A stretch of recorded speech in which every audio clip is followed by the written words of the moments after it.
Hey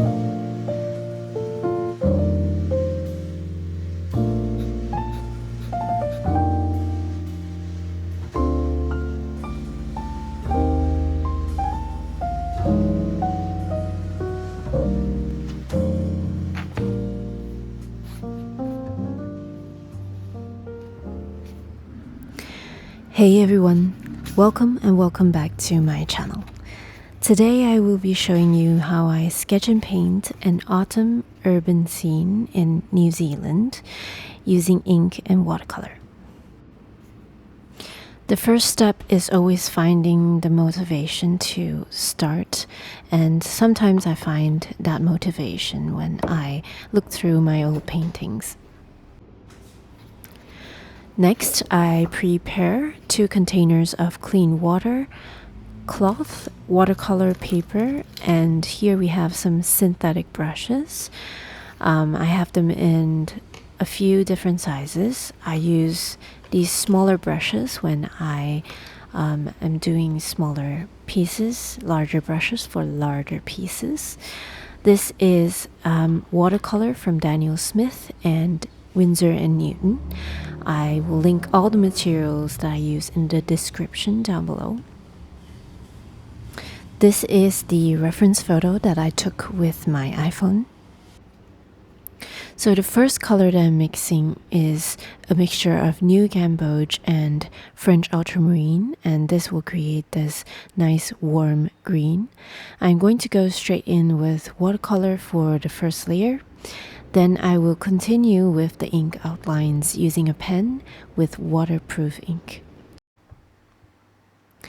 Now I'm using a different brush to mix quinacridone rose, pyrrole scarlet, French ultramarine, and a little bit of New Gamboge so that we have this nice red.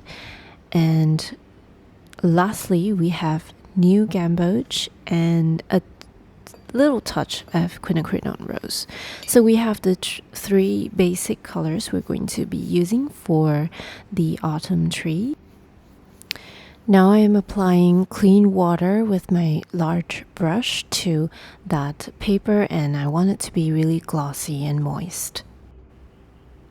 Now I am applying the paint that we have already mixed onto that wet surface. So we have a wet on wet layer. So firstly I'm using that orange, which is the lightest color. And for me, I think this tree is the most challenging part of the piece because it has a very interesting mix of green, red, and orange leaves. But it doesn't need to be perfect at this stage. Just try to get a good balance of colors and not too much of either of those colors, like too much green, too much red, or too much orange. The surface of the paper dries really fast when the weather is hot, so do try to finish before it dries completely, especially that tree right there. For today, I'm just going to be focusing on the basics. So this piece took quite a while for me to finish, so I will be showing you the key steps only in this video on how I finished this piece. I will try and upload the real-time version later on though. I'm using pure Pyrrole Scarlet for that phone booth. It's a very vibrant red, and the color looks a little shocking when you put it down initially, but it will dry much lighter than this, so you have to remember that watercolors will dry lighter later, so there is no need to worry about that too much. So it's already, you can already see that the color is coming down. It's not, it's becoming duller a little bit. It's not as bright as initially when I put it down. So I'm just having a good time. I'm just doing this rough sketch, if you will, of this phone booth. It's worth it, I guess, to mention that the phone booth is not in the center of this page. It is slightly off center, and that is on purpose. And also, in my photo, I've already done the framing. So it's better to have your center of focus not exactly in the center, but a little off center. So I used some dark brown or burnt umber for the roof and phthalo blue for the windows. So at this stage, it does look quite ugly and messy, and this is just a phase. We have a lot of layers that we are going to be adding later on. Now I'm using my Lamy Safari fountain pen, which has water resistant ink in it, to sketch those outlines and define those shapes more. So we had that rough initial layer. Now we're going to start defining those shapes a bit more. Even so, I'm not following that initial layer exactly. I'm letting my hand go just really loose. I'm not doing something that is exactly the same as the reference photo. For this phone booth, I'm sketching with lots of breaks in the lines, and I'm not afraid to correct the angulation a little on my next stroke. I'm not afraid to layer on more lines and have imperfect angles. All of it is coming together to create this impression of what I see. So in the case of that big tree, it consists of lots of big clumps of leaves, and in my case I try to capture the essence of what I'm seeing just by doing that very broken lined silhouette and then adding some texture. It's okay to not be sure at first. You can always come back. It's good to leave some space because you can always add texture with watercolor later on.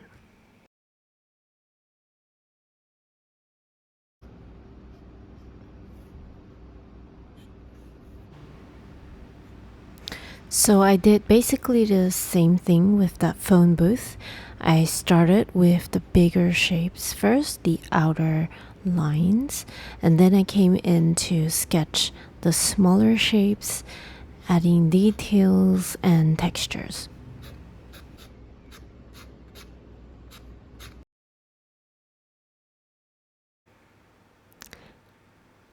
So starting with watercolor first does take the fear out of drawing on a blank sheet of paper.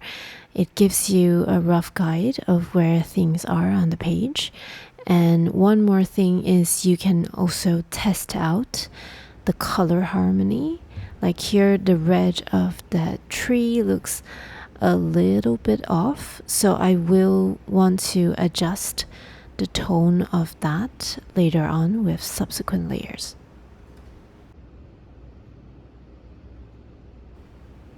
Now I'm doing the smaller details like the little bushes, those poles on the side, and also don't forget to sketch that tree trunk as well.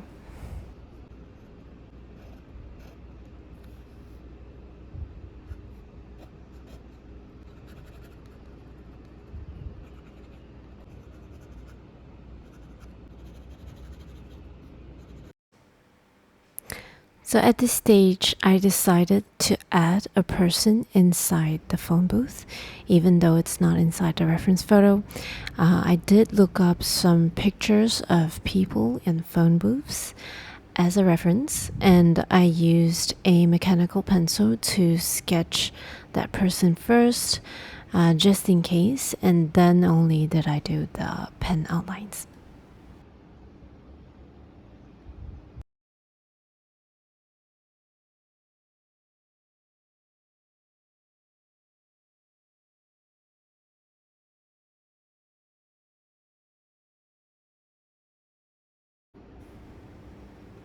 Here I'm using my pen to estimate the position of the lamppost, and whenever in doubt, I just use my pencil to sketch lightly first before I go in with my pen.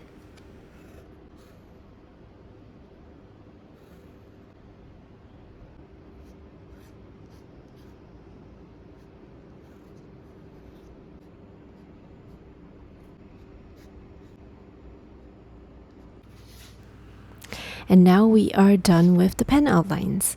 So I usually leave this out to dry for at least 15 minutes. I take a little break and think about colors before I start painting again. Now we've come to the third stage, which is adding more layers of watercolor. This tree looks a little complicated to paint, so I try to simplify it a little bit. I start with the yellow first and then with the green. Then I add more red on the upper half of the tree. And I don't try to paint too many individual leaves, and instead I try shapes that look like they are clumps of leaves. So I'm also at the same time, I'm starting to build the darker green shadows towards the bottom parts of those clumps of leaves.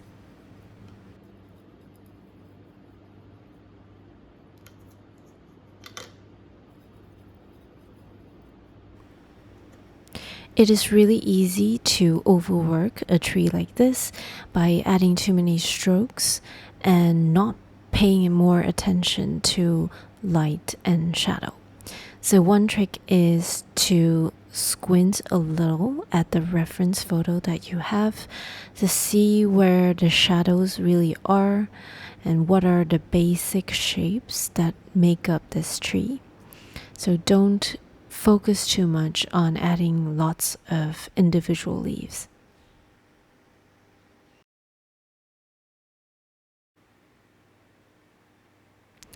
As you can see, I am searching for a red that is more brownish in tone than what I initially put down on that first layer, so that we have a more, it looks more harmonized.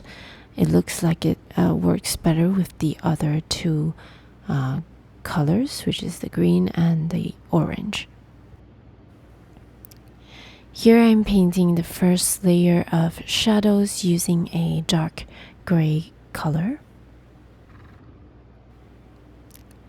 It's interesting because when you mix gray out of blue, yellow, and red, I did that from the Daniel Smith palette, it becomes this interesting color that is not black. So I prefer to not use the paint that is classified as black. I usually, for my shadows, I mix lots of different colors together. Sometimes I use just burnt umber and a blue. Sometimes I use a mixture of a lot of colors. Experimenting with different color combinations is definitely one of the joys of painting with watercolor, so do have fun and experiment. So the tree looks like it's really light, it's not dark enough, so I went in again with another layer of green, darker green, and darker red as well.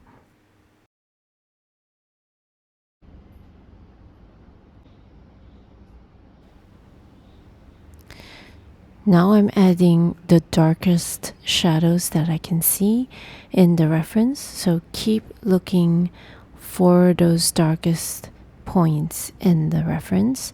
This is where everything really starts to come alive and become more 3D. I'm mixing a different type of green here using phthalo blue, new gamboge, and a little touch of quinacridone rose, so that we have this really different green for the lamppost.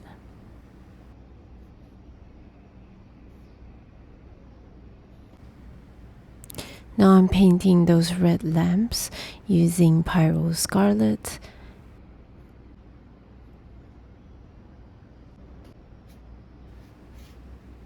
I'm using a really light gray to paint the street here. I'm also using very little water so that we have kind of a dry brush technique going on there. And after that, once that was dry, I added these shadows.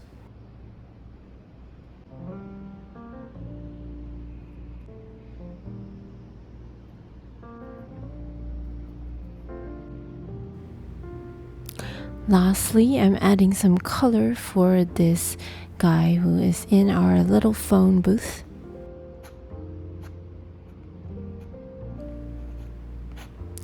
And we are done.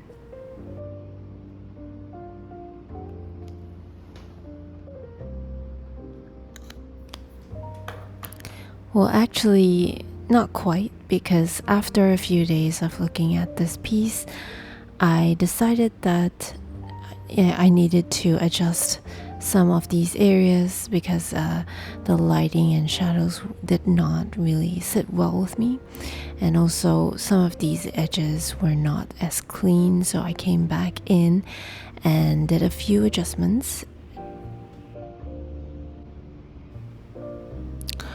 All in all, I am quite happy with how this one turned out, though I think I need a little more practice with autumn trees. As always, remember to like, comment, and subscribe if you found this video helpful to you. Thank you so much for watching. I'll see you in the next one.